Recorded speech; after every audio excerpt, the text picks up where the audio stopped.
Teresa here again, T-Mac for short, you already know. And as you know, the BAL kicked off today, and the first game was between RSSB Tigers of Rwanda against Alali Benghazi of Libya.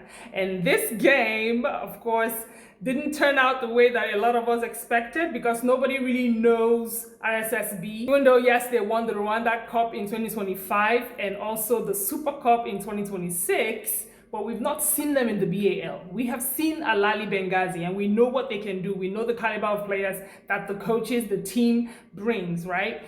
Some of the faces on RSSB team were familiar, like Leonard Jr., but a lot of the other faces, like Randall, Craig, Leonard, he's not somebody that we've seen before in the league. So it was, I would say, an unpredictable game, to some extent. But overall, it was an interesting game. Now, let's talk about quickly why RSSB is in the BAL this season. We know that APR were the team that was supposed to be here, but there was a sanction against them from the US against the team owner. And because the BAL is in a partnership with the NBA, they have to comply to the regulations of the USA. So that was why APR is not here. And RSSB is a worthy team to take that slot. Every player on the RSSB team that stepped on that court made great use of the opportunity, their time, because the team has a really long depth. Like, there are so many great players on that team. So if you're stepping on the court, you know that you have to do something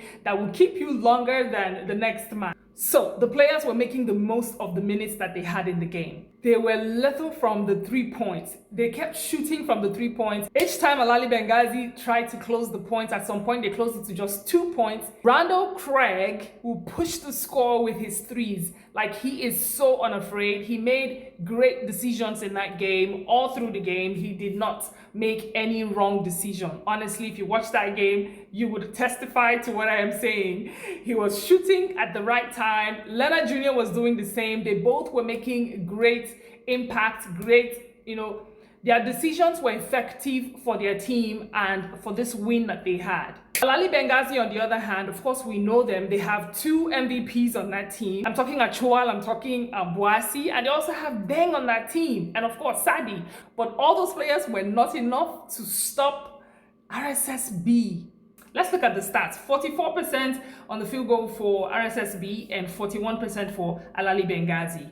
2-point percentage, 59% for RSSB and 42% for Alali Benghazi. Look at how close the scoreline is on the stat sheet for these two teams. 3-point percentage, 33% for RSSB and 39% for Alali Benghazi. It's interesting to see that Alali Benghazi had a higher percentage on the 3-point. They took 28 3-points and made 11 of them, and RSSB took a lot more, 48 3-pointers, and they made 16 of them. On the rebound, Alali Benghazi rebounded them by just 1 rebound, 51 to their 50. Assists, RSSB had more, 23, and Alali Benghazi had 21. Now, this is where RSSB took charge of the game, the second chance opportunities. They had 26 points to Alali Benghazi's 11 points, but everything else seemed close in this game. Bench points, Alali Benghazi had more, 21 points to RSSB's 10 points. Interesting. Now for the leaders of this game, we have Leonard Craig Randall with 37 points, and on Alali Benghazi, we have Donovan Kennedy Williams with 28 points. And of course, Tiafile Leonard was behind him with 27 points. And then of course, the second highest scorer for Alali Benghazi was Lualual Achuo with 17 points. And of course, Majok Deng with 14 points.